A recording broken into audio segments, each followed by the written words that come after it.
नमस्कार uncut with Jaydev को स्वागत करछि मु जयदेव। आज अतिथि होउछंती केंद्र आदिवासी व्यापार मंत्री जुएल राम। कार्यक्रम आरंभ करिया पूर्व प्रथमे स्वागत करिबा जुएल राम को।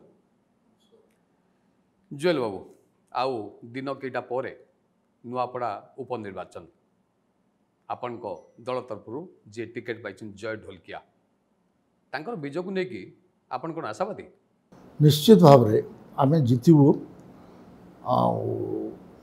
सबू निर्वाचन रो गणित आम सपक्ष अच्छी।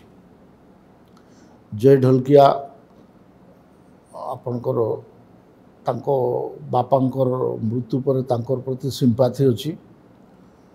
आउ तांकर बापांकर गोटे संगठन थिला, आमर भी संगठन से अच्छी। आउ आदिवासी भोट खास करके सेटा भारतीय जनता पार्टी को जीव एवं अन्य मानकर भोट मध्य भारतीय जनता पार्टी को जीव। जय ढोलकिया सिंपाथी भोट को लेकिन बा अनुकंपामूलक भोट को आपण हाते आपे जय ढोलकिया को आपण आनिक दल में मिसेले एवं प्रार्थी मदन करेले एक कथा सत? एटा भी गोटे फैक्टर, किंतु आपण जानिछंती जे राजनीति रे विभिन्न प्रकार संगठन को बढ़ेवा पाई बोलकरी काम करिया को पड़े।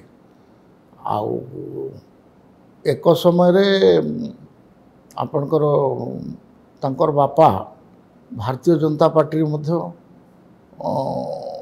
काम करुथिले।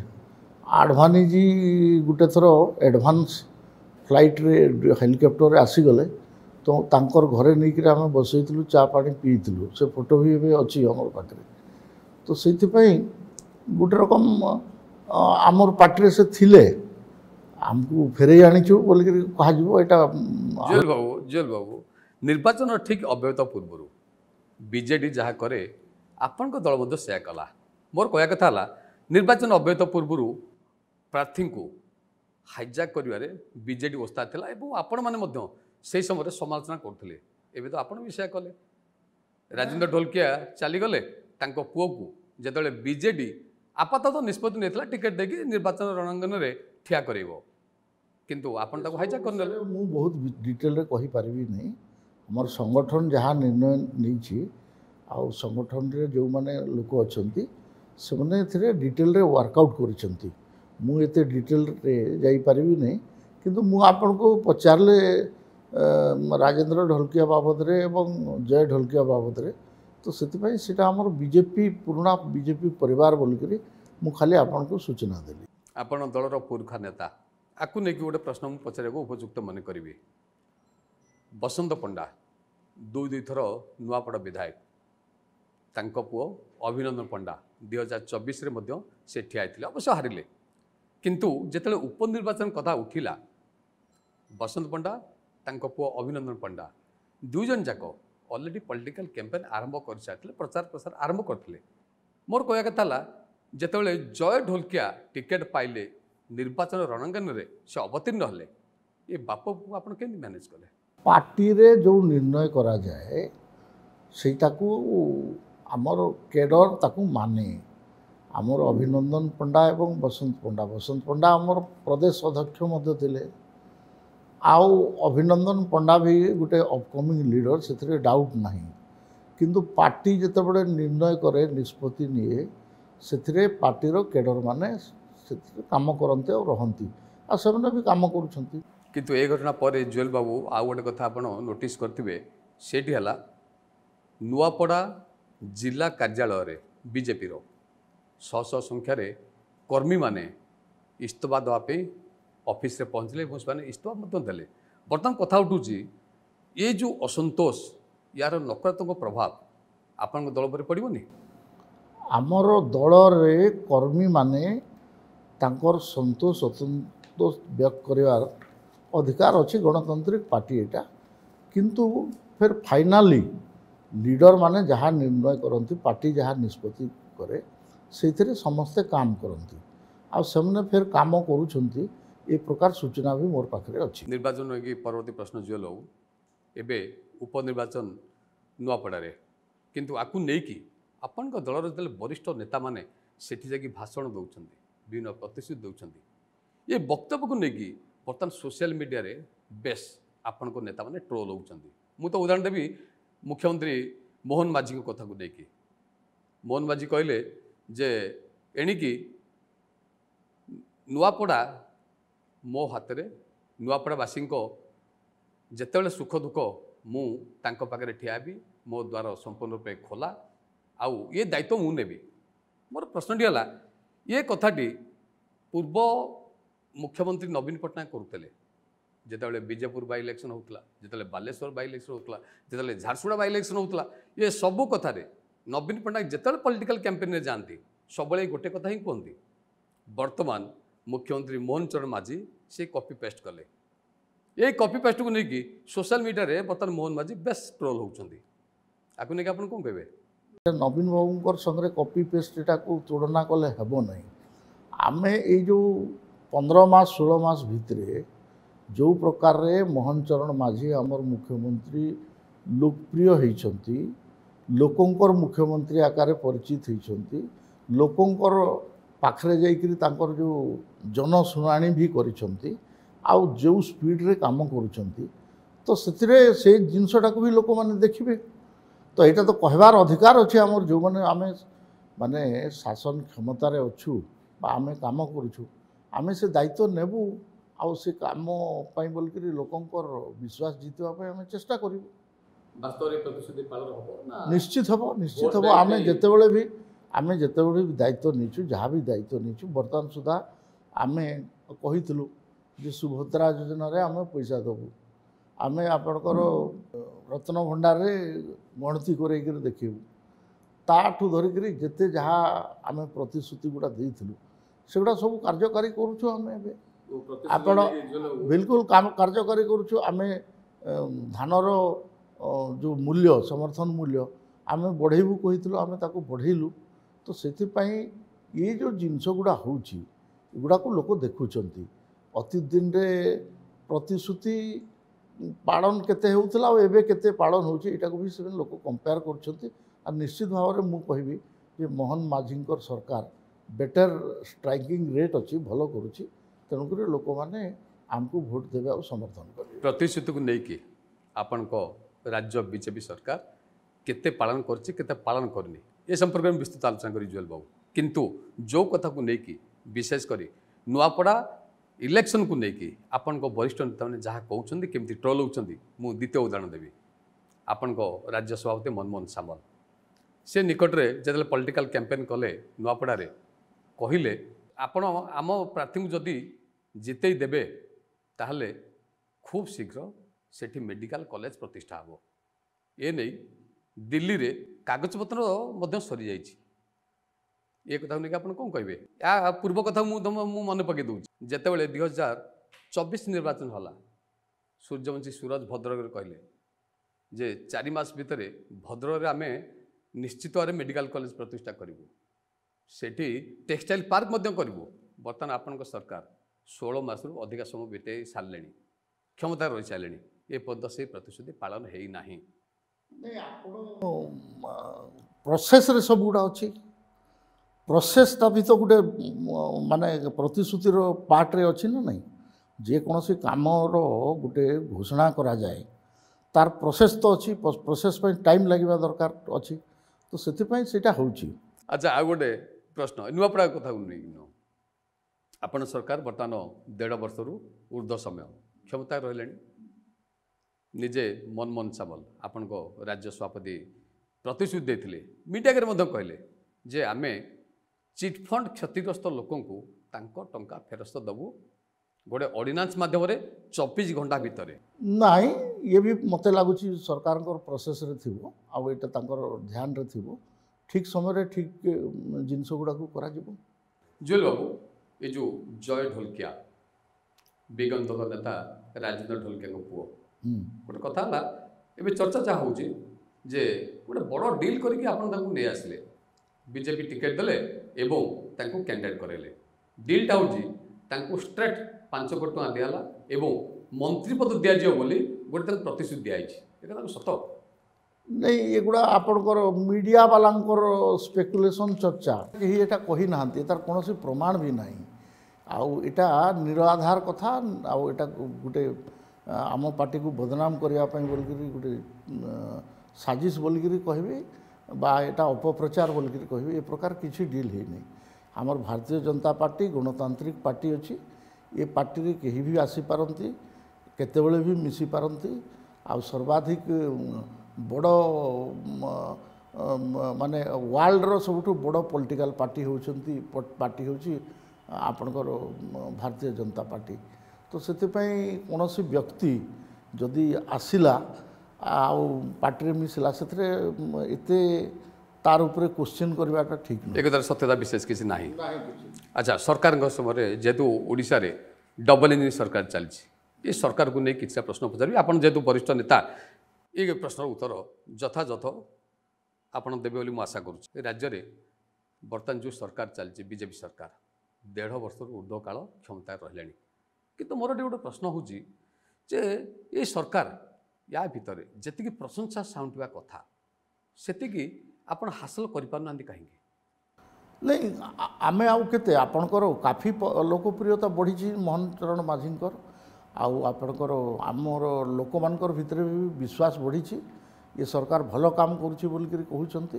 एवं विभिन्न प्रकार आपण आमर मंत्री माने बाकी जो प्रोग्राम रे जाउछंती सेथिरे प्रबल भिड़ होछि आ लोक बहुत संख्यार आसुछंती तेणुक पपुलारिटी साउंटिवा बा लोकंकर जदि आमे काम करू न थांतु लोकंकर आस्था विश्वास जदि हो न थांता ताहले लोक माने तांकर माने प्रतिक्रिया प्रकाश करू थांते सेमती तो किसी देखा जाउनी वर्तमान सुधा मोहन चरण माझी आ तांकर टीम बहुत बढ़िया काम करुछंती दिल्ली रे भी जो सरकार अच्छी नरेंद्र भाई मोदी प्रधानमंत्री नेतृत्व में से गुड़ाए कम होशा को से 7 थर गस्त कर सारे एत प्रायोरीटी दौरान आपणकर पूर्वोदय भारत उदय सब सर्वाधिक प्रायोरीटी ओडिशा को दिया हो सरकार को आचरण और उच्चारण भितर टिके मतभेद रोचे कि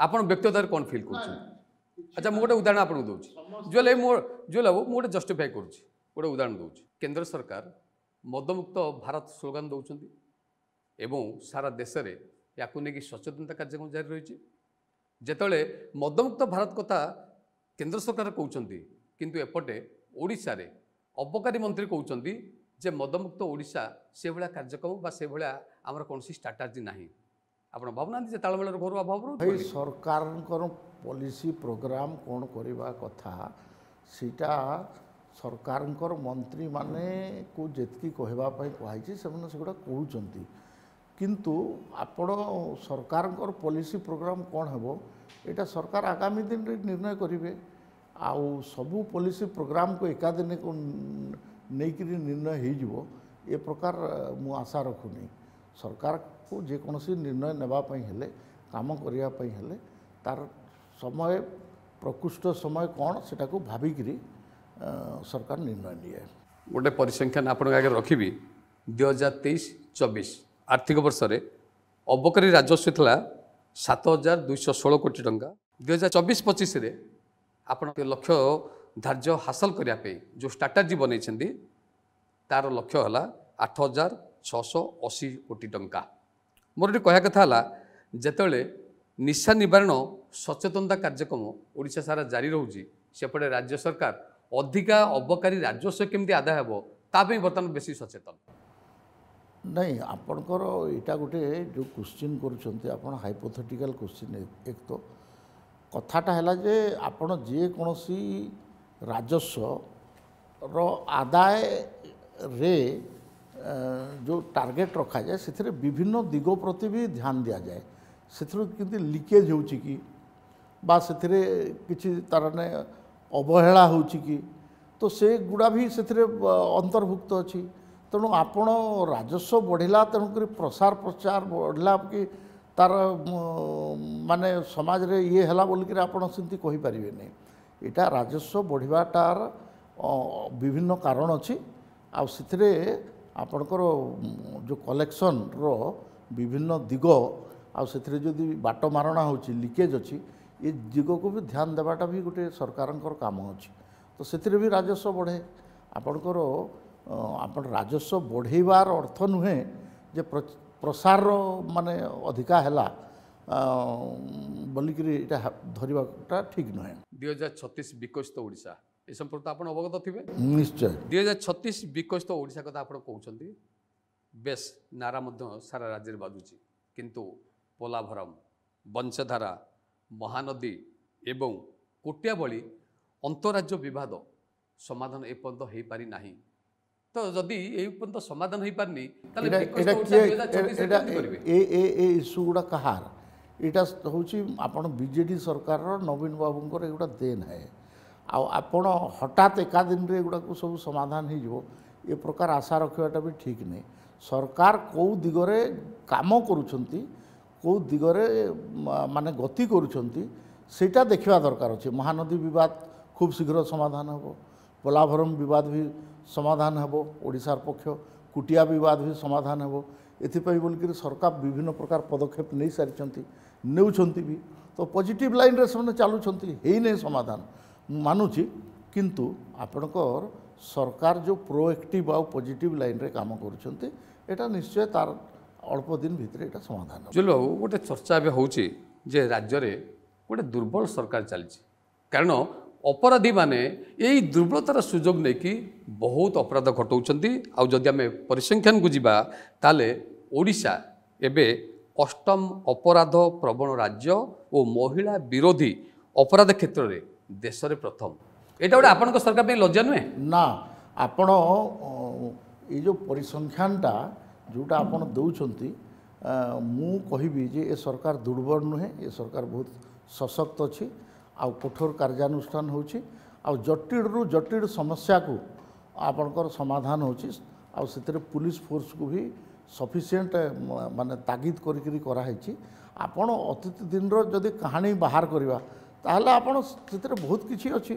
ତ ସେଥିପାଇଁ ଏଇଟା ଏ ସରକାର ବହୁତ ଷ୍ଟ୍ରଙ୍ଗ ସରକାର ଅଛି। ମୁଁ ବିଲକୁଲ ଏ ସରକାର ମାନେ ଦୁର୍ବଳ ବୋଲିକିରି କହିବାଟା ଏକଦମ ଆଦୌ ଉଚିତ ନୁହେଁ। ଏଇଟାକୁ ମୁଁ ଖଣ୍ଡନ କରୁଛି, ଏଇଟା ଖଣ୍ଡନ କରୁଛି। ଏଇଟା ନୁହେଁ, ସରକାର ବହୁତ ଷ୍ଟ୍ରଙ୍ଗଲି ଚାଲିଛି, ବଢ଼ିଆ ଭାବରେ ଚାଲିଛି।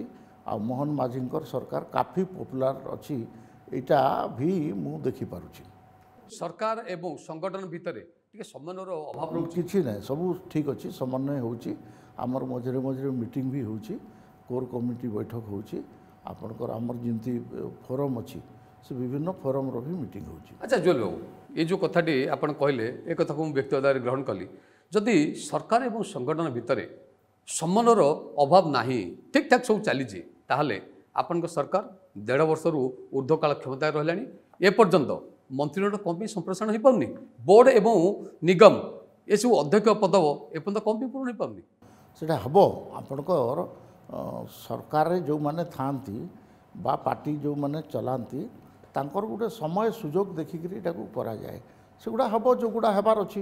ଆଉ ତାର ପାଇଁ ବୋଲିକିରି ବିଭିନ୍ନ ଲେଭେଲରେ ଡିସ୍କସନ୍ ଚାଲିଛି। ଏଟା ନ୍ୟାସନାଲ୍ ପାର୍ଟି ଅଛି, ତ ନ୍ୟାସନାଲ୍ ପାର୍ଟିରେ ଆପଣ ନ୍ୟାସନାଲ୍ ଲିଡରସିପ୍ ମାନଙ୍କର ବି ସହମତି ଆଉ ଆପଣଙ୍କର ବିଭିନ୍ନ ସମୟକୁ ଦେଖିବାକୁ ପଡ଼େ, ଆଉ ସେ ଅନୁସାରେ ନିର୍ଣ୍ଣୟ କରିବାକୁ ପଡ଼େ।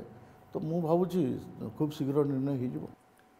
ଅନକଟ୍ ୱିଥ୍ ଜୟଦେବ ଏହି କାର୍ଯ୍ୟକ୍ରମର ବର୍ତ୍ତମାନ ସମୟ ଯେ ଏକ ଛୋଟ ବିରତିର, ଆପଣ କୁଆଡ଼େ ବି ଯାଆନ୍ତୁନି। କେନ୍ଦ୍ର ଆଦିବାସୀ ବ୍ୟାପାର ମନ୍ତ୍ରୀ ଜୁଏଲ ଓରାମଙ୍କ ସହିତ ପୁଣି କଥାବାର୍ତ୍ତା ହେବା। ନାଇଁ, ମୁଁ ଏଇଟା ଜାଣିକରି ଅତ୍ୟନ୍ତ ଆନନ୍ଦିତ। ଓଡ଼ିଆ ଭାଷାରେ ଏକ ନୂଆ ଟିଭି ଚ୍ୟାନେଲ ଆସୁଛି। ମୁଁ ସେଥିପାଇଁ ଏହାର କର୍ତ୍ତୃପକ୍ଷଙ୍କୁ, ଏହାର ପ୍ରୋପ୍ରାଇଟରଙ୍କୁ ଏବଂ ଏଥିରେ କାମ କରୁଥିବା ସବୁ କର୍ମଚାରୀ ଏବଂ ବିଶେଷ କରି ସବୁ ସାମ୍ବାଦିକ ବନ୍ଧୁମାନଙ୍କୁ ମୁଁ ବହୁତ ବହୁତ ଅଭିନନ୍ଦନ ଜ୍ଞାପନ କରୁଛି। ଚ୍ୟାନେଲ ଏଠି ଲଞ୍ଚ କରିବାକୁ ହେଉଛି, ମୁଁ ଶୁଣି ଆନନ୍ଦିତ ଅଛି ଏବଂ ମୁଁ ଆଶା କରୁଛି ଆମର ଓଡ଼ିଶାର ବିକାଶ କ୍ଷେତ୍ରରେ ନିଶ୍ଚିତ ମାତ୍ରାରେ ଏ ଚ୍ୟାନେଲ କାର୍ଯ୍ୟ କରିବ ବୋଲି ମୁଁ ଆଶା ରଖୁଛି। କାର୍ଯ୍ୟକ୍ରମକୁ ପୁଣି ଥରେ ସ୍ୱାଗତ। ଦର୍ଶକ ବନ୍ଧୁ, ଆପଣ ଦେଖୁଛନ୍ତି କେନ୍ଦ୍ର ଆଦିବାସୀ ବ୍ୟାପାର ମନ୍ତ୍ରୀ ଜୁଏଲ ଓରାମଙ୍କ ସହିତ ଅନକଟ୍ ୱିଥ୍ ଜୟଦେବ କାର୍ଯ୍ୟକ୍ରମ। ପୂର୍ବତନ ମୁଖ୍ୟମନ୍ତ୍ରୀ ନବୀନ ପଟ୍ଟନାୟକ, ତାଙ୍କର ଆପଣ ଜଣେ କଡ଼ା ସମାଲୋଚକ। ବିଜେପିର ଯଦି ନବୀନ ପଟ୍ଟନାୟକ କିଏ କଡ଼ା ସମାଲୋଚନା କରୁଥିଲା ସେଇ ହେଲେ ଜୁଏଲ ଓରାମ। ବର୍ତ୍ତମାନ ସେ ତ ବିରୋଧୀ ଦଳ ନେତା, ଆପଣଙ୍କ ସ୍ୱର କ'ଣ ପାଇଁ ନରମି ଯାଇଛି ନବୀନ ପଟ୍ଟନାୟକଙ୍କ କଥାକୁ ନେଇକି? ନାଇଁ ମୁଁ ନବୀନ ବାବୁଙ୍କର ପଲିସି ପ୍ରୋଗ୍ରାମରେ ମୁଁ ସ୍ୱର ଉତ୍ତୋଳନ କରୁଥିଲି। ବ୍ୟକ୍ତିଗତ ଭାବରେ ତାଙ୍କର ଆଉ ମୋର ସେମିତି କିଛି ଇଏ ନାହିଁ। ମୁଁ ପଲିସି ପ୍ରୋଗ୍ରାମରେ ମୁଁ ତାଙ୍କୁ କ୍ରିଟିସାଇଜ୍ କରୁଥିଲି। ଆଉ ଆଜି ବି ବିଭିନ୍ନ ପଲିସି ପ୍ରୋଗ୍ରାମ ଉପରେ ମୋର ନିଜସ୍ୱ ଗୋଟେ ମତ ଅଛି। ଆଉ ସେ ମତ ଗୁଡ଼ାକୁ ବି ଭଲ ଭାବରେ ସମସ୍ତେ ଜାଣିଛନ୍ତି। ନାଇଁ ଆପଣ କ'ଣ ସମାଲୋଚନା କରୁନଥିଲେ, କଡ଼ା ସମାଲୋଚନା କରୁଥିଲେ? ନା କଡ଼ା ସମାଲୋଚନା ଆଉ ସେଇଟା ଗୋଟେ ମାନେ ଆପଣ ଶବ୍ଦଟି ହିଁ ବ୍ୟବହାର କରୁଛନ୍ତି। ମୋର ଯେତିକି ଜାଣିବା କଥା କି ଯେଉଁଭଳି ଭାବରେ ମାନେ କହିବା କଥା ସେ ଶୈଳୀ ସେ ସମାନ ଅଛି। ଆପଣ ସେଥିରେ କଡ଼ା ଲାଗୁଛି କେଉଁଟା, ମିଠା ଲାଗୁଛି କେଉଁଟା, ଆପଣଙ୍କୁ ସେଇଟା ମୁଁ କହିପାରିବିନି। ଏ ସମାଲୋଚନାକୁ ନେଇକି ଜୁଏଲ ବାବୁ ମୁଁ ଆପଣଙ୍କୁ ଟିକେ ମନେ ପକାଇ ଦିଏ। ଆପଣଙ୍କର ପ୍ରଧାନମନ୍ତ୍ରୀ ଅଟଳ ବିହାରୀ ବାଜପେୟୀ ଏବଂ ଉପପ୍ରଧାନମନ୍ତ୍ରୀ ଲାଲକୃଷ୍ଣ ଆଡଭାନୀ ଏଟାକୁ ଆଦୌ ପସନ୍ଦ କରୁନଥିଲେ। ଆପଣ ଯେତେବେଳେ ସମାଲୋଚନା କରୁଥିଲେ ସିଏ ବରାବର ଏ ଦୁଇ ଜଣ ଆପଣଙ୍କୁ ତାଗିଦ କରୁଥିଲେ। କିନ୍ତୁ ଆଶ୍ଚର୍ଯ୍ୟର ବିଷୟ ସେମାନଙ୍କ କଥାକୁ ଆପଣ ଗୁରୁତ୍ୱ ଦେଉନଥିଲେ, ଏକାନେ ନେଇକି ସେକାନେ ବାହାର କରିଦେଉଥିଲେ। ଏକଥା ସତ?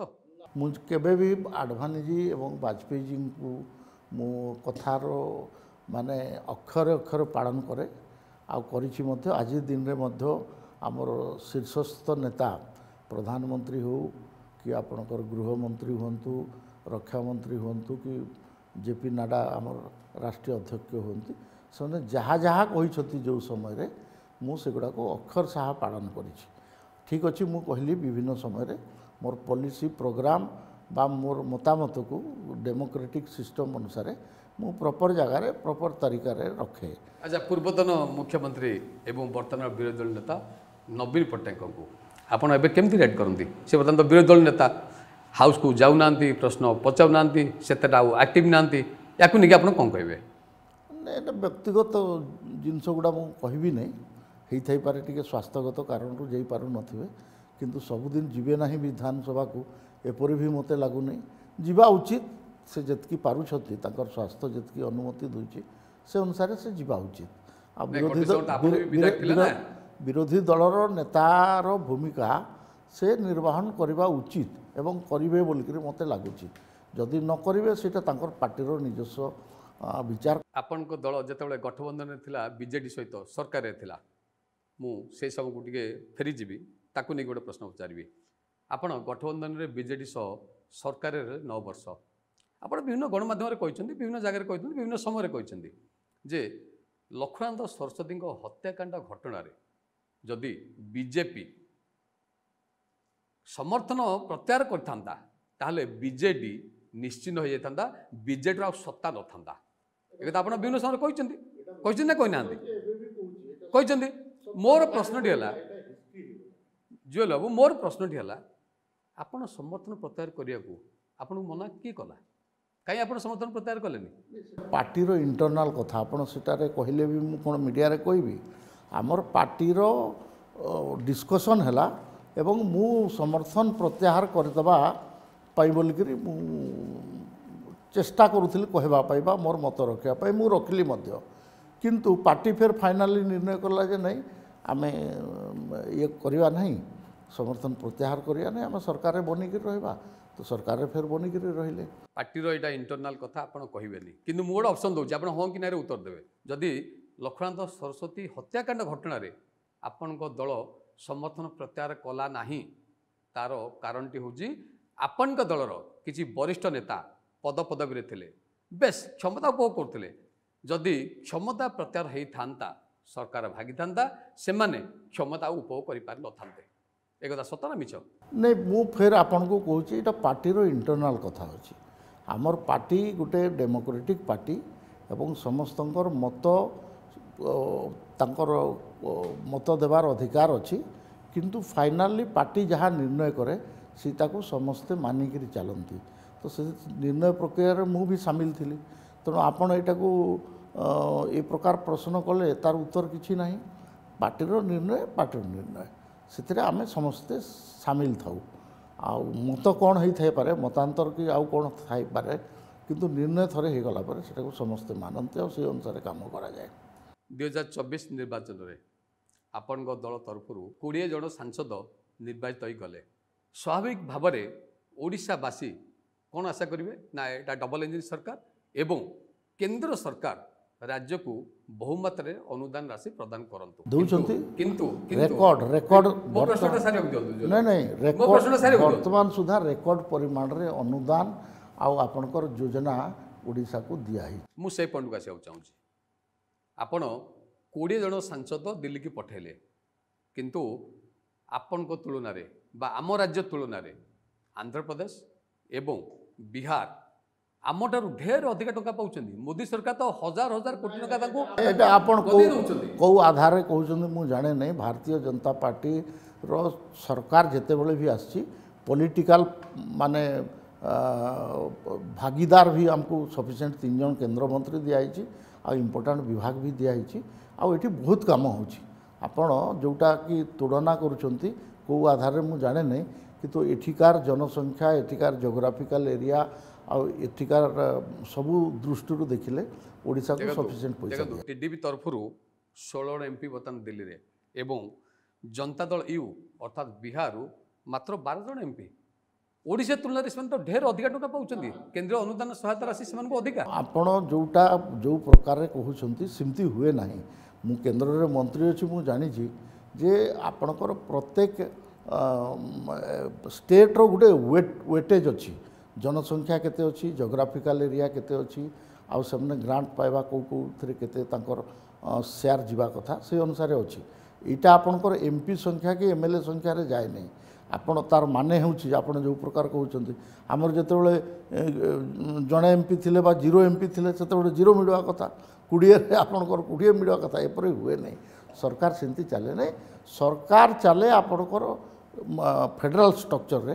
कहार केते शेयर हेबा कथा को राज्यर को योजनार केते तार ने वेटेज मिलवा कथा तो से अनुसार मीडिया से अनुसार ओडिशा को जितकी दिया होची तार वेटेज रु भी अधिका दिया होची तेणुक ये कथाटार किसी ये ना आपण को लेकिन 2019 निर्वाचन एक प्रासंगिक प्रश्न आपण पई रही 2019 निर्वाचन रे ओडिशा रु जति लोकसभा एमपी निर्वाचित हेले सबुठू अधिका भोट व्यवधान आपण जीतले मन अच्छे आपणकर 2.5 लाख भोट व्यवधान आपण जीतले एवं केंद्र रे आपण मंत्री हो पारे से समय तो बहुत चर्चा है आपन को ग्राम्य उन्नयन विभाग मिलिबो आपण निश्चित मंत्री हेबे कौन असुविधा आपण मंत्री काहे पाले नहीं नहीं आपणकर मंत्री हेबा रो भी आपणकर किछि क्राइटेरिया अछि किंतु मते भी डिफेन्स कमिटी रो मु चेयरमैन 5 वर्ष पई रहिली तो सेटा भी किछि कम नु कमिटी रे आपण चेयरपर्सन हेले अथच मंत्री हेलेनी आपण गोटा संतुष्टिकरण कला डिफेन्स रो चेयरपर्सन हेबा इटा किछि कम कथा नुहे सेठू 5 वर्ष सेठी रहबा इटा भी किछि कम कथा नुहे तेणु मु मंत्री नहेले मध्य मु मते सफिशिएंट पॉलिटिकल वेटेज पार्टी रे दिया हेछि मु 3 थर राज्य सभापति 3 थर रे बे केंद्र मंत्री हेलेनी 5 वर्ष पई डिफेन्स कमिटी रो चेयरमैन हिकरी रहिली ए प्रकार जिनस जदि देखा जाए ताले व्यक्तिगत भाव रे इटा मोर पई बहुत बड़ बड़ माने जगह दिया हेछि आ मते सफिशिएंट वेटेज पार्टी देछि तो सेति पई बोल के आपण सिमती कहा जाई पारे अंगूर न खाई पारले खटा भली न्याय तो कथा रे आपण कहूना सिमती नहीं आपण मंत्री ही पारली नहीं बा मंत्री कोन पई दिया हैला नहीं इटा गोटे व्यक्तिगत हिसाब रे इटा क्राइटेरिया नुहे अच्छा या परे आपण तले मंत्री हेलेनी मो पाखे जा खबर अच्छी आपन को राज्यपाल हवा ऑफर आसला आप प्रत्याख्यान कौन पे कले ना मु राज्यपाल केबे ऑफर आसेनी इटा भूल कथा अछि इटा भी मीडिया स्पेकुलेशन अछि मते केबे भी पार्टी तरफ जो काम कहाई मु से काम करिछि आ इटा भूल तथ्य अछि आपन पाखे बिल्कुल मीडिया रे जो कोन चर्चा हुए सेटार किछि माने अछि मु तो आपन को कहूछि मते केबे भी राज्यपाल पई बोल के ऑफर दिया हेनी आपण मोर कथा को विश्वास करिए ना आपण मीडिया रे जे कोन कहि दल ताक विश्वास करिए अच्छा एबे आपण राज्यपाल हवा को चाहउछथि मु सेटा कहि एक्टिव पॉलिटिशियन रहबेनी राज्यपाल हवा को चाहउछथि आपण मु सेटा कहि नै मु कहिछि जे मु डायरेक्ट निर्वाचन 10 थर लढलिनी 6 थर एमपी जितलिनी 8 थर लढिकरी एवं 2 थर एमएलए लढिकरी 2 थर भी जितलिनी तेणु मु डायरेक्ट निर्वाचन आउ लढ़िया मोर इच्छा नहीं बोलिक मुझा मोर इच्छा नहीं बोलिक मोर इच्छाटा मु प्रकट करें किंतु पार्टी कौन कह पार्टी जाने କିନ୍ତୁ ରାଜ୍ୟପାଳ ପଦବୀ ଯଦି ମିଳେ ତାହେଲେ ଆପଣ ଯୋଗ ଦେବେ ରାଜ୍ୟପାଳରେ ଆପଣ ପୁଣି ନୂଆ କ୍ୟାରିୟର ତିଆରି କରିବେ। ମୁଁ କିଛି ବି ପଦପଦବୀ ମାଗି ନାହିଁ, ମାଗେ ନାହିଁ କେବେ ବି। ବର୍ତ୍ତମାନ ସୁଦ୍ଧା ମୋତେ ଯେତିକି କାମ କରିବା ପାଇଁ ପାର୍ଟି କହିଛି ସେତିକି କାମ ମୁଁ କରିଛି ଆଉ କରୁଛି। ଏ ଯେଉଁ ଆପଣ ନିର୍ବାଚନ ବେଳେ ବା ନିର୍ବାଚନ ପୂର୍ବରୁ ଆପଣ ଖୋଲାଖୋଲି ଗଣମାଧ୍ୟମରେ କହିଲେ ଯେ ଆକ୍ଟିଭ ପଲିଟିକ୍ସ ଆପଣ ରହିବେନି, 2029 ନିର୍ବାଚନରେ ମୁଁ ଆଉ ଆକ୍ଟିଭ ପଲିଟିକ୍ସରେ ରହିବିନି, ନୂଆ ନୂଆ ପିଢ଼ି ଯେଉଁ ଯୁବକ ସବୁ ଆସୁଛନ୍ତି ମୁଁ ସେମାନଙ୍କୁ ବାଟ ଛାଡ଼ିଦେବି ରାଜନୀତିରୁ। ଏଇଟା ଆପଣ ଭୁଲ କୋଟ୍ ନାଇଁ ଆପଣ ତ ମିଡ଼ିଆରେ କହିଲେ ନା। ମିଡ଼ିଆରେ ସେଇଟା ନାହିଁ, ଆକ୍ଟିଭ୍ ପଲିଟିକ୍ସ କଥା କହିନି ମୁଁ ରାଜନୀତିରେ ଅଛି। ରାଜନୀତିରେ ଶେଷ ପର୍ଯ୍ୟନ୍ତ ଯେତେବେଳ ପର୍ଯ୍ୟନ୍ତ ମୋର ଶକ୍ତି ଥିବ କାମ କରିବାର ମୁଁ କାମ କରୁଥିବି, କରିବି ମଧ୍ୟ। କିନ୍ତୁ 2029 ମୁଁ ଲଢ଼ିବି ନାହିଁ ବୋଲିକି ସତ କଥା ମୋ ତରଫରୁ ଏମ୍ପି ଆଉ ଲଢ଼ିବି ନାହିଁ 2029 ନିର୍ବାଚନରେ, ଏଇଟା ମୋ ତରଫରୁ ଘୋଷଣା ମୁଁ କରିଛି। ମୁଁ ଟିକେ ତାକୁ ନେଇକି ପରବର୍ତ୍ତୀ ପ୍ରଶ୍ନଟି ଆପଣଙ୍କୁ ପଚାରିବି। କୁହାଯାଏ ରାଜନୀତି ପେଶା ନୁହେଁ, ଏ ହେଉଛି ନିଶା। ୟାର ବୟସ ସୀମା କିଛି ନିର୍ଦ୍ଧାରିତ ହୋଇନଥାଏ। ଆପଣଙ୍କୁ ତ ବୟସ ମାତ୍ର 65 ବର୍ଷ। ଏ ବୟସରେ ଆପଣ ଯେଉଁ ସମୟରେ ପଲିଟିକ୍ସର ପିକ୍ରେ ରହିବା କଥା ଆପଣ ସେହି ସମୟରେ ନିଷ୍ପତ୍ତି ନେଉଛନ୍ତି ଯେ ଆପଣ ଆଉ ନିର୍ବାଚନ ଲଢ଼ିବେ ନାହିଁ। ୟାର ଗୁଡ଼ ରହସ୍ୟଟା କ'ଣ? ଲୋକଙ୍କ ଭିତରେ ଏବେ ମଧ୍ୟ ସେ ସନ୍ଦେହଟି ଅଛି। ତାର ସେଟା ହେଉଛି ମୋର ବ୍ୟକ୍ତିଗତ ବିଚାର। ଆପଣ 27 ଫେବୃଆରୀ 1990 ମସିହା ଦିନଠୁ ତାର ପୂର୍ବରୁ ମୁଁ ପାର୍ଟିରେ ଆସିଛି 1989ରେ, କିନ୍ତୁ 90ରେ ମୁଁ ବିଧାୟକ ହେଇକରି ଏତେ ଲମ୍ବା ସମୟ ଲୋକଙ୍କର ସାଙ୍ଗରେ କାମ କଲା ପରେ ମୋତେ ଲାଗୁଛି ଯେ ମୋର ଫ୍ୟାମିଲିକୁ କିଛି ସମୟ ମୁଁ ଅଧିକା ଦେବି। ସେଥିପାଇଁ ବୋଲିକିରି ମୁଁ ରାଜନୀତିରେ ଯେଉଁ ଦାୟିତ୍ୱ ମୁଁ ନେବି ସେ ଦାୟିତ୍ୱର ସଫିସିଏଣ୍ଟ ସମୟ ମାଗୁଛି। ସେ ସମୟ ଦେଇପାରୁନଥିବି କି ମୋତେ ଯଦି ସେଇଟା ହେଉନଥିବ ତାହେଲେ ମୁଁ ସ୍ୱାଭାବିକ ଭାବରେ ଛାଡ଼ିଦେବାଟା ଉଚିତ। ଏଇଟା ହିଁ ନିର୍ଣ୍ଣୟର ମୂଳ କାରଣ। ତେଣୁ ମୁଁ ଏବେ ଟିକେ ଅଧିକା ସମୟ ମୋର ଫ୍ୟାମିଲି ସାଙ୍ଗରେ ମୁଁ ଦେବା ପାଇଁ ଚାହେଁ। ଜୁଏଲ ବାବୁ, ଦୀର୍ଘ ସମୟ ଧରି ଆପଣ ଆମ କାର୍ଯ୍ୟକ୍ରମରେ ଅଂଶଗ୍ରହଣ କରି ବହୁତ ଅକୁଆ କଥା ଆମ ଦର୍ଶକମାନଙ୍କୁ କହିଥିବାରୁ ଆପଣଙ୍କୁ ବହୁତ ବହୁତ ଧନ୍ୟବାଦ। କାର୍ଯ୍ୟକ୍ରମକୁ ଏଇଠି ରଖିବା। ଆପଣଙ୍କ ସାଥିରେ ଦେଖା ହେବ ଆଉ ଏକ କାର୍ଯ୍ୟକ୍ରମରେ ଆଉ ଜଣେ ଅତିଥିଙ୍କ ସହିତ। ରହୁଛି, ନମସ୍କାର।